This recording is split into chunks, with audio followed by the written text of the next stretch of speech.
Hi, everyone. Welcome to DevRunner. My name is Paul. I'm a certified running coach, and this is Subscriber Spotlight, where I have conversations with inspiring runners to motivate you on your running journey. My guest today likely needs no introduction. He's a runner hailing from Chicago. He established his YouTube channel way back in 2008 and has been sharing incredible content from informative gear reviews to training, live streams, race coverage, advice, and so much more. We've got a lot to cover in this one, so let's jump right in with Michael Ko, better known to most of us as Kofuzi. Thank you, Mike, for being here today. Yo, what's going on, Paul? Thanks so much for having me today. Oh man, I'll tell you what, this is just awesome for me. I just appreciate you being here so much because I've been a fan of your channel since like so long before I ever even thought of establishing my own YouTube channel for running. So it's a real thrill for me. Thank you. Awesome. Cool. All right. So just to get into it, I'm hoping that maybe you can share a little bit of a bio with us, who you are, where you're from, anything that you want to share right up front. Sure. I mean, the shortest kind of elevator pitch is that, I'm just a dude that runs a lot and I make videos about whatever people that run a lot might think about. And so that's essentially the premise. That's the viewpoint. I'm a non-elite runner based out of Chicago, but I love traveling to other places, especially to go on adventures. And I'm originally from New Jersey, and I did spend some time living in St. Louis. Wow, cool, cool. Yeah, okay. So we're both East Coasters originally anyway. Mm-hmm. Cool. So, all right. I'm hoping then that you can talk a little bit, just to kind of bring this into focus, talk a little bit about your athletic background and go back as far as you want to. Sure. I mean, athletically, I've never really considered myself a particularly gifted athlete, but I am someone that tends to get drawn to sports that you can get better at if you just try a lot. And so I've been running for a very long time, on and off though. I haven't always loved running, but I've been involved in running sports for most of my life. So my start with kind of track and field starts in, I think, the 7th grade, maybe the 6th grade, somewhere in that time frame, where you could just sign up for the track team, and as long as you kept coming, you were on the team. Gotcha. So was running, like, even back then, was that sort of, did you immediately identify it as like a passion of yours, or did that take time, or did you come back to it later in life? Or? It wasn't my first choice, but it was the choice that would take me, as a way of speaking. Okay. Other sports that I played like around that age, and at that age, kids are trying lots of different sports, which I think is great. But the sports that I was more interested in was basketball and baseball. As much as I enjoyed basketball, I was never very good at it. I was a lot smaller in my younger years. Okay. Baseball, I enjoyed until about high school. And then I just got too terrified of the ball. We played on some really terrible infields. I look at some of the infields my nieces and nephews play on now, and it's just so well manicured. But for us growing up, every practice would start with picking up rocks from the infield. You couldn't start practice until everyone had a mitt full of rocks, and then you would throw them to the side. And then next practice, there'd be another mitt full of rocks for everyone to pick up. And so like just being an infielder at that time, I was just so terrified of the ball because you never knew where it was going to go. And I was the pitches are getting faster, the hitters are getting bigger. I don't know if I want to play this game anymore. So let me try this track thing over here. So that's kind of how that started. I gotcha. Cool. So just to kind of pick up on, once you were established as a runner, once you knew that that's where you're going, talk a little bit about what you consider the highlights of your running career. And it doesn't have to be like times, it can just be things that are like important to you. Sure. I bounced around. Like I said, I wasn't the most gifted, but I was kind of decent at kind of whatever. So I was like a solid middle of the pack, no matter kind of where you put me. So I've run pretty much every event that one person could run in New Jersey track and field. And so at a certain point towards the end of my high school career, my coach started kind of grooming me maybe for the decathlon. So he put me in all sorts of weird events that didn't make a lot of sense for me, like shot put, discus. I did the jab at one meet. So like that was all kind of weird stuff. And I was never very good at any of those. But just the idea that like, hey, I could be really mediocre at a bunch of things, and that's what I could be great at. And so like that was a highlight for me in high school, is kind of figuring out that like, oh, I could try a bunch of these things. And I'm never really excellent in any of them, but I like kind of picking up new stuff. and the thing that I did focus on though in high school was the pole vault and the high jump.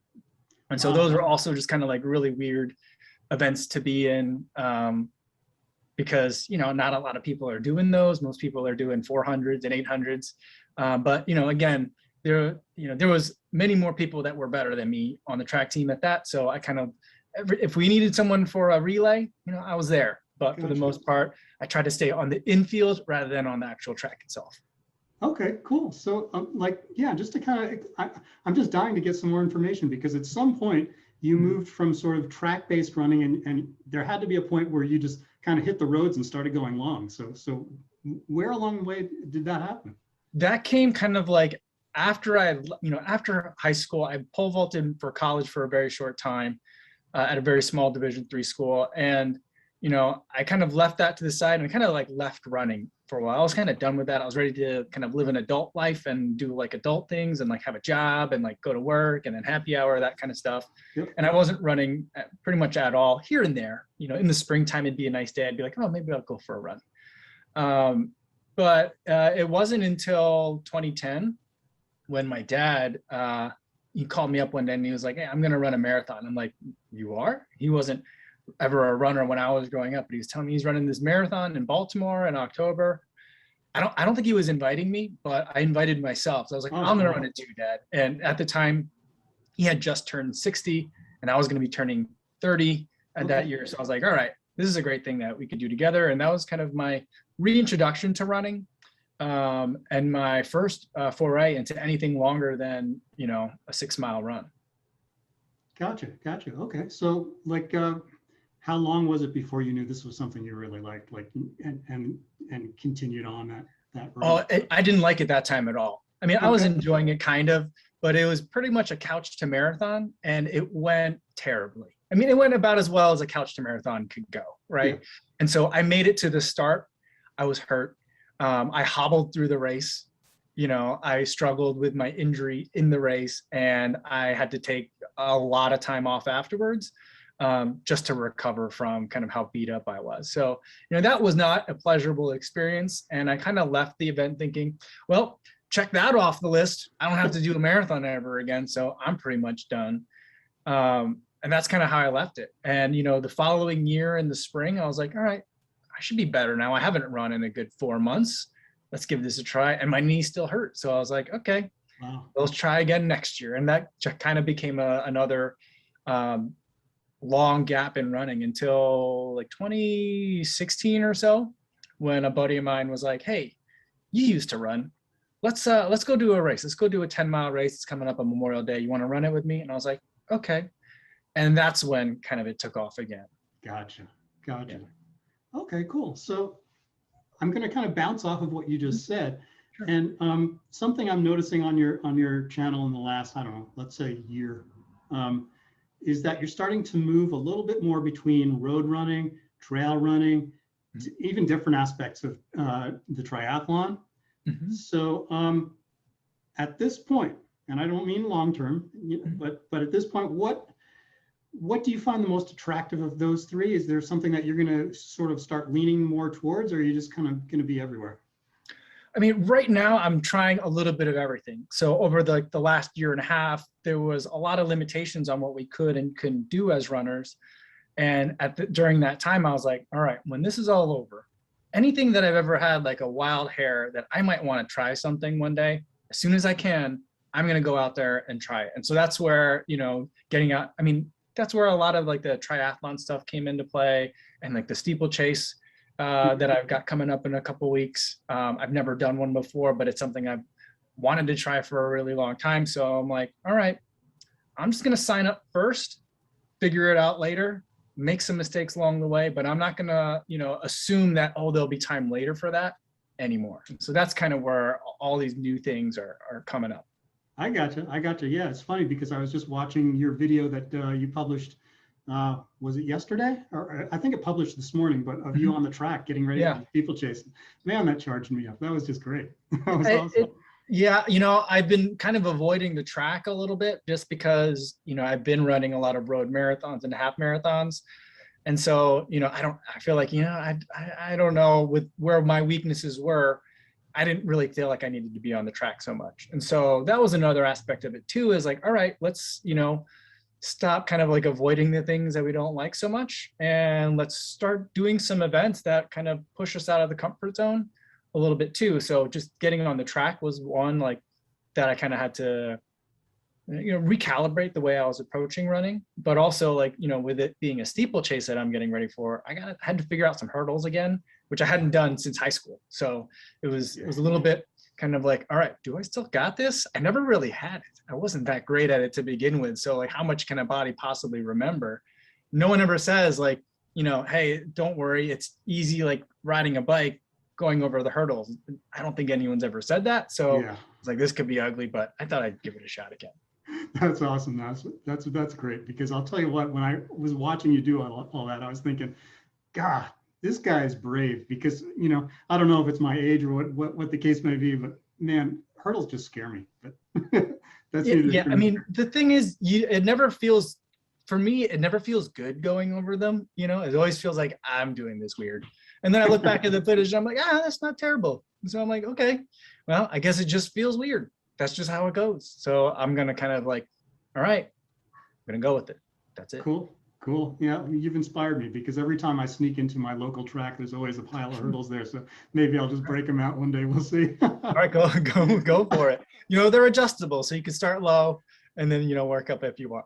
Gotcha. Yeah, I'll have to start real low. I'm not that tall of a guy. So cool, man. So let me just switch gears a little bit, and I want to go back and ask you what motivated you to start your YouTube channel way back in the day.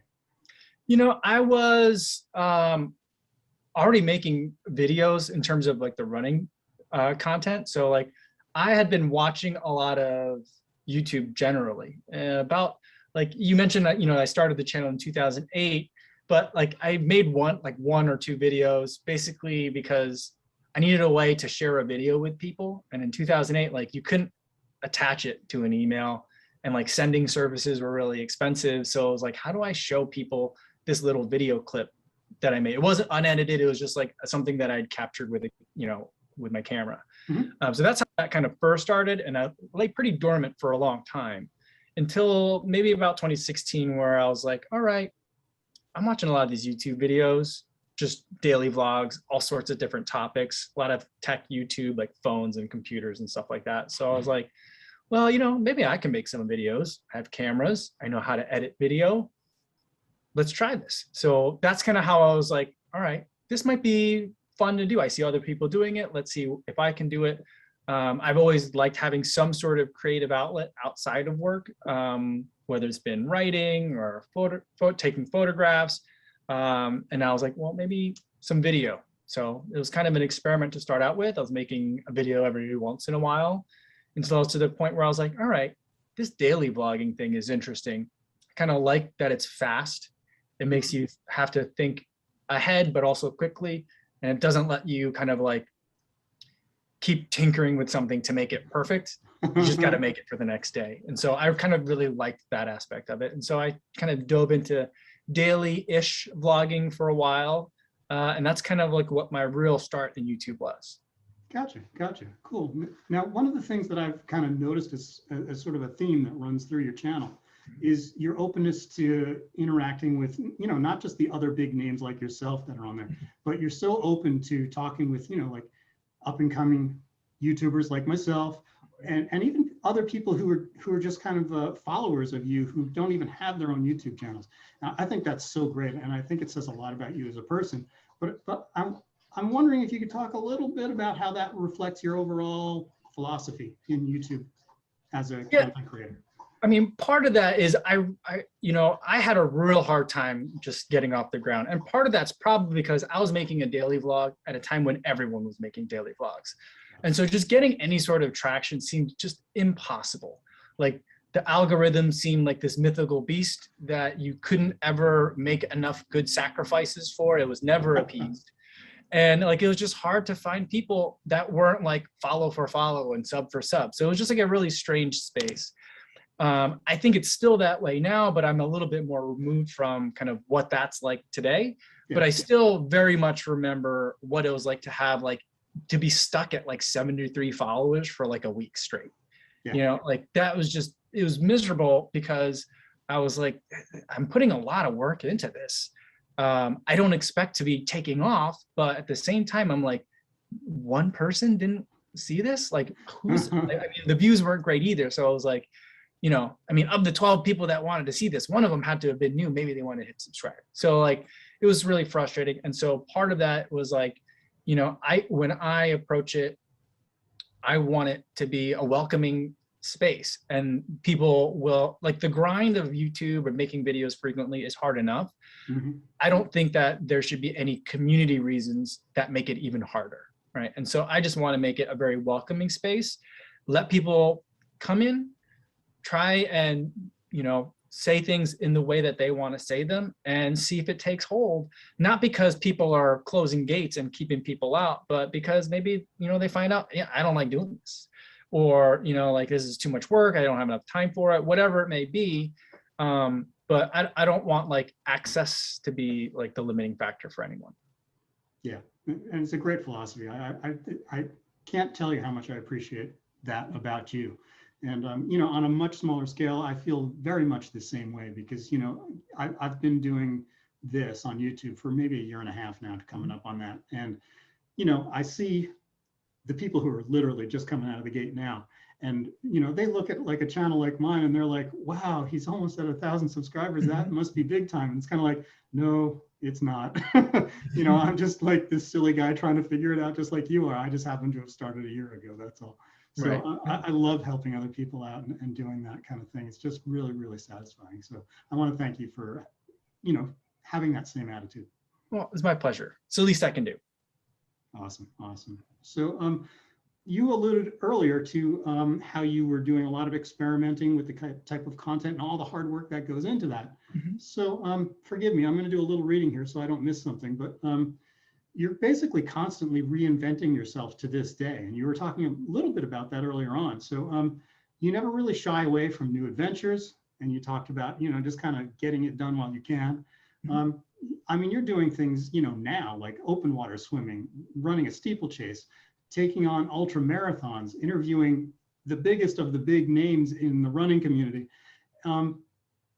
Does all that, I think you kind of answered this briefly before, but does all that come naturally to you, or is that something like you really have to put in a conscious effort to kind of become comfortable with? You know, part of it comes naturally to me because I've always been a bit of a tinkerer, but a lot of it doesn't come naturally at all. And a lot of it is me pushing myself out of a comfort zone. Gotcha. And so like, especially like with the interviews and like just talking to people, generally doing meetups, doing live streams, I'm a pretty extreme introvert. And so like those kinds of interactions, as much as I love them, I'm extremely tired afterwards. And so it's very draining for me to do that because it's just not in kind of my wheelhouse. My wife is the exact opposite. If she's had a long day, the first thing she wants to do is like hop on a call, go talk to someone, be around other people, where I'm the opposite, where I'm just like, can you leave me alone for like, I don't mean to be mean, but can you just leave me alone for 30 minutes? You know, that kind of thing. That's how I recharge. But when it comes to like some of these new adventures, like I've always been a very curious person at the same time, but I'm like an introverted curious person. So like, you know, like if I saw kids like at the playground doing something that I'd never seen before, I would kind of watch them, wait for them to leave. And then when no one's looking, then I might go climb that new jungle kind of on my own and figure it out and kind of get a sense for it. So that's kind of the way I like to approach it. The only difference between that little kid and me now is that now I do it with a video camera. So like, I'm still kind of like waiting for everyone else to leave first. Yeah. And then I'll go and kind of tinker and you know, kick the tires on it and figure things out. I got you. Yeah, I mean, it's funny because you say that you wait for sort of the area to clear and then you go in and you try it yourself. But what I love about your channel is it sort of is the introduction for a lot of people who are exactly the same way as you, because I'm very much an introvert myself. So, you know, watching you get out there and try new things kind of makes me think, not just because I'm a YouTuber, but just as a human being, you know, maybe I need to push a little bit. Maybe I need to get out of that comfort zone myself. So again, thank you for that. And I just love that because every time I tune into you, it's new, it's fresh. It's not like you don't tune into your channel thinking same old, same old. You know what I mean? It's like, what's it going to be this time? Yeah. So it's really great. Yeah, I mean, I think that's kind of the benefit of a long time ago deciding that I was going to do, well, before I thought I would do daily vlogs or even daily running content. Now I'm closer to 6 or 5 videos a week.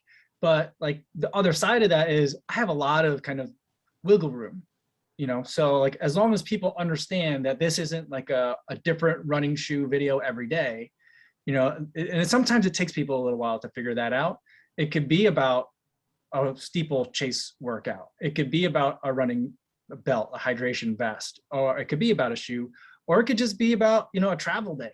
What does a runner who's trying to fuel for a marathon kind of have to figure out if they're in a new space and away from their home kitchen, so to speak. So it's like, I have a lot of kind of room to play around that. Even some days it's just my run from the day before set to music, because I think the scenery around me is beautiful. And so I can share that and be kind of experimental is not really a word I like to use, because when you say experimental in like film or video, that kind of means something else, but yeah. I can play around a lot.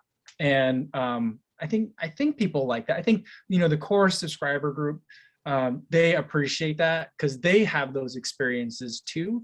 And so not only is it a window into my world, but it also is kind of like a connection with theirs at the same time. And so that's what I'm hoping people get from the variety of the videos that are out there.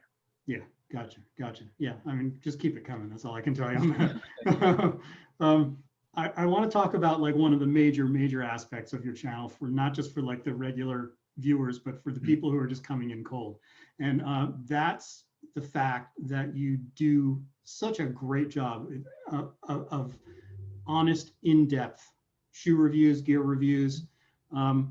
Was it always your intention to kind of jump on that from the beginning, or is that something that just kind of just found its way to you, or that you found your way to? Well, I think that, I'm not really sure what I was thinking in the beginning. I was making these daily vlogs, and when you're doing daily videos, you're always like, I'll take any idea and run with it. I feel like in a way, it's kind of like a writer for like a late night talk show, where it's like, we got to figure out a way to fill this hour. What are we going to do this tonight? And we got 4 more nights this week, so it's like anything that you can think about, it becomes, oh, that's a great idea. Let's run with it. And so I was starting to incorporate more running in my daily vlogs. And then after a while, I was like, oh, let's just make running content. Let's pivot a little bit. Mm-hmm. And, shoe reviews became a part of that, because it gave me like kind of like a way to rank higher in search, as a way to draw in new viewers. It's something that like I think YouTube understands, a product review. And it was something that I was doing a lot also. Like every time I was thinking about a shoe, I would look for it on YouTube to see, what does it look like? What are people saying about it? So it kind of like made sense to me to kind of fit in that way, that I wanted to be a running channel. So I should talk about my running shoes. And at the time, I was looking at some of the other people that were in the space doing it. They had all these new shoes. They were, getting stuff directly from like a shoe store or the manufacturer themselves. And I was like, I don't have that. I don't know how I can compete with that. And I don't have all these new shoes. I got like 2. So what can I make a running shoe video about? And I was like, well, this shoe is almost dead. No one ever talks about that. So that's kind of where I started. My first running shoe videos were like the Nike Pegasus 33 after 270 miles or something like that. And so, because that's about the point when for Pegasus shoes, I was like, all right, I got maybe another week before I got to get a new pair. And that's when I got to start doing my YouTube searching for the next shoe. So I was like, all right, 270, that's when I'll make my kind of like end of life video. So I did that for a couple of shoes, because at that time, any shoe that I had to talk about was a shoe that I bought myself because I was going to run it. And so, and I wasn't just going to run it until I got to like my mileage marker for the full review. I was going to run it till it was dead. And so I was like, I'll go where everyone else isn't. Everyone else has new, the latest, the greatest. I've got the old stuff. So let's talk about the old stuff and what it looks like when it's old. So that's kind of was the initial thinking on that. And then it just kind of became something that popped a little bit better, because I think YouTube, the algorithm, understood what I was trying to do with it a little bit better. And so it's getting, ranking higher in search, and people were kind of finding it a little bit better. And so I kept doing more of that. But then again, you can't do that every day, because it's not every day where you get to like 270 miles in a shoe. So that kind of got me running a little bit more, as I was, training for marathons and that kind of event anyway. But, that kind of like became a cycle of things that were like, well, I do want to do these longer races. That means I get to run more, and I'll go through shoes faster so I can make these other videos, and so it kind of all started to kind of fall into place. Everything kind of clicked once I was like, all right, people like these, let's make more. I got you. Yeah, it's funny because I also noticed that that's kind of way back, you were like the one innovating that type of sort of later in the life of the shoe review. And there are other people who have sort of only lately picked up on that and sort of run with that ball. I always think of Andy Rayner over at FOD Runner, who does an amazing job with that stuff too. But yeah, enough said on that. But let me ask you what motivates you now, and what are your future goals? I mean, talk about either your YouTube channel or just you as a human being. Yeah, I mean, my future goals are to follow whatever's interesting. And so like definitely for the channel, it's always going to be, well, I don't know about always, but I have no plans on changing it from being a running channel. People are joking like, is this going to be a steeplechase only channel now? Or is it going to be a triathlon only channel? I'm like, no, running is going to be at the center of it for, I don't have any intent on changing it. But as far as the goals for that, I don't have like subscriber goals or any other, goals like that. I just think that as long as I'm making videos about things that I think are interesting, I think people will follow. I might lose some people that are like, there's not enough 270-mile review videos anymore. I might lose you. But, like you said, Andy's doing a fantastic job. He's running so many miles so quickly and running so well that he can just crank those out. I can't run quite like that. So, I'm happy to cede that crown to him if he wants to take it. So there's space, for adaptation, for improvisation. And I just think that that's fun for me. And I think that's the only way you can kind of really survive the grind of YouTube as well, is by like, don't think that like, I'm the this guy or I'm the that guy, and I got to stick with that. I just think with like, stay with what's interesting and kind of let that be the guiding principle. And if you have, a distinct personality and voice and are speaking, authentically, I know that's a phrase that gets used a lot, but like a phrase that I'll borrow from kind of my previous work life is, I advise a lot of trial attorneys and kind of help them in a variety of different ways with strategy in the courtroom. Okay. And one of the things that I would talk about a lot is your courtroom persona. Some people are like fire and brimstone. Some people are like, I'm just a simple country lawyer kind of people. And some people are very analytical. And that works if that's who you are. Right. But if you try to say like, well, you know what, I've been getting beat by this other guy and he does that country lawyer shtick, that's not going to work for you. People are going to see through that. And so like, as long as you're being true to yourself, using your own persona to talk about what you think is interesting, what's captivating your attention, I think that like the views will kind of follow there. There's some tactics that are involved in terms of like, how do you kind of package it and deliver it in a way that makes it easy for people to find and for it to get shared. But I think that that's kind of ultimately my goal, is to keep pursuing whatever's interesting, whether that's the marathon, an ultra, or something on the track, Yeah, gotcha. That's awesome. So it sounds to me like variety. We can expect that continued variety on your channel, which I think is just about, totally awesome. So yeah, right now variety is really interesting to me. So I'm definitely pursuing variety. Cool. Well, you're never going to lose me as a subscriber, I should say. I'll be there watching every bit of it. So cool, man. I'm going to put you, hopefully not too on the spot here, but I want to ask you to share something that viewers might not already know about you. Yeah, I mean, I think we kind of hinted on it before, but like, I think that sometimes people think that like confident going into these things, but for the most part, I'm not. I'm terrified. There's a lot of insecurity that I carry around with me. And so like, I'm I'm just as nervous and unsure as anyone else when they're trying something new. I'm still pretty terrified. But, I think one of the things that really drives me and motivates me is that, we ask our children, all the time to try new things, whether it's a new vegetable, or a new TV show, or like going to a new kind of after school activity. Yeah. And, it's easy to forget how terrifying that can be. And so like one is, I'm terrified and I want to try new things, not only so I can empathize better with my kids, but also so I can, not lead by example, but show them that I'm vulnerable and scared and nervous, but I can try, and maybe I'll succeed, maybe I'll fail, but I'll have a good time either way. And sometimes I might not, and that's okay, but at least I tried it. And so that's something that I think maybe doesn't come across. I think that, people see that, this channel's been around for a while. He talked very confidently about, his shoe reviews, but there's times where I'm not sure. There's times where I'm not confident, but, I don't try to like mask it in any way, but, I'm just saying like, it might not be exactly what you think it is, because underneath it all, there's a guy that's very open to the idea that I'm wrong about things. I'm wrong about things a lot. My kids will tell you that, but,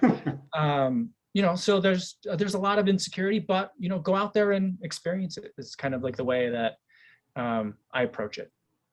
It's a great outlook and a great lesson for everybody watching. It's just, that's the way to live life, is always kind of push yourself a little bit. Just try to stay a little uncomfortable.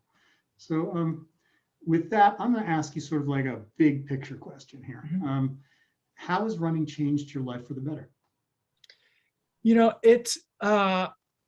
It's changed my life in that it has allowed me to have really meaningful experiences and relationships that I never really thought running could give to me.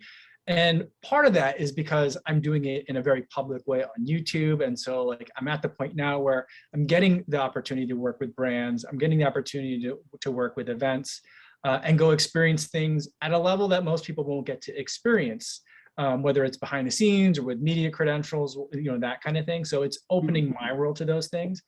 But I think that even without that public part to it, before there were any views, when it was just like me and my running buddy getting together and running, we were together experiencing like new running events and meeting people at these running events and thinking, hey, should we do this? That's kind of crazy. Are we really going to travel to go do this race like 2 states over? Is that a thing people do? I don't know. But then you go and do it, and it's fun, and you meet new people along the way, and you have other great experiences. And so I think that, running takes me further than just around the block. And that's the thing that's changed me the most about it. That's a great phrase, what you just said right there. That should be on a t-shirt right there. That's awesome. So, yeah, I think you've probably already shared some amazing advice for runners in everything you just said in the last 5 minutes, but I'm going to ask you to share what you might consider your favorite piece of advice, not just for runners, but other YouTubers. Yeah, I mean, I think that I'm not sure if they're necessarily related, but maybe by the time I'm done talking, I'll figure out a way to connect them. But I think the piece of running advice that I like to give to all runners is to run today so you can run tomorrow. The idea being that, like you're not going to be super fit for your next marathon because you had a really good workout Tuesday. It's about like the entire training block. But outside of even training for a race, I just think that whether you're picking it up for the first time and getting into shape, or you're thinking about running from a long-term perspective, I think running today so you can run tomorrow is kind of the idea that it's a multi-day, multi-week, multi-year experience that you can have. And so, you don't want to burn yourself out on the first day. And I think the way that, I'm not sure how it connects to running YouTubers, but the way that I would kind of give advice to running YouTubers or YouTubers in general is to, if you're small, enjoy being small for now and embrace the fact that not a lot of people are watching, and that's okay, because this is the time where you might pivot and you might think maybe a running channel isn't what I want. And maybe what I want to do is I want to talk about water slides, or whatever it is that you want to talk about. But now's a really great time to make a video about running, a video about making food on a barbecue, going to a water park, whatever it is, but you get to experiment now, and people aren't going to be like, I can't believe he's not making these kinds of videos anymore. You know, I mean, you might have a couple of subscribers that do that if you're lucky, but in the beginning, when you're small, embrace the smallness and really experiment. What's your voice? How do you say things? What is your production schedule like? What kind of, workflow do you want to have to live with? Those are all things that you can tinker around with, pivot like crazy, and see kind of like what is fun for you to make, and also what's resonating with your audience or anybody who happens to click on that video that gets fed to you on YouTube. So great advice. What am I going to say? I mean, I love the fact that it's not one dimensional. What you just said just runs so deep, and you can tell it comes from somebody with a lot of experience. So thank you, not just for the people who are watching, who are looking for that advice, but even for myself. I mean, you just spoke directly to me, and it resonates. So thank you for that, sir. My pleasure. Yeah, let me, I feel like this is a little bit silly, but this is the way I structure every single one of these subscriber spotlights. So I'm going to ask you also, as the last question here, to share where people can find you on social media, because obviously you're huge on YouTube, but you're also in other places. So please share that. Yeah, in addition to YouTube, I'm on Instagram. That's where I put, I like to do the reels, because then I could set it to music and it's just a really short clip. My favorite thing is to just kind of put like action camera footage, like running footage, or even my swimming now, and set it to music. That's kind of like my favorite. If I can make an entire YouTube channel with that and be like, have that be successful, that I'd probably do that. But people sometimes kind of want me to talk. So that's where I get to do that on Instagram. So that's what my Instagram's like. I'm Kofuzi over there. And then on Twitter, that's kind of where I like to talk with people rather than post a lot of video content. And so over there, I'm Word of Co. Kofuzi was taken. Someone else already had that. Oh, wow. Wow. So I'm Word of Co over on Twitter. But I think if you look for Kofuzi, you'll still find me. Cool. All right. Well, I'll share all those links down below so that people can just click and explore the entire world of Kofuzi. That's okay. Awesome. So let me tell you what, Mike. I can't thank you enough for doing this. This is just, it's a thrill. Like I said, you're somebody who I've looked up to as far as the right way to do things on YouTube for a long time now. So thank you. What else can I say? I really appreciate you being here, and thank you. I hope you have a great night. And yeah, we'll talk again soon. All right, thanks so much. It was great to finally be able to kind of meet you in person, so to speak. I know we've been interacting a lot on YouTube and elsewhere, so it's always nice to finally get to speak with someone. So it was a real pleasure for me too. Okay, well, thank you so much, sir. I appreciate it, and have a great night. Bye, guys. Bye-bye.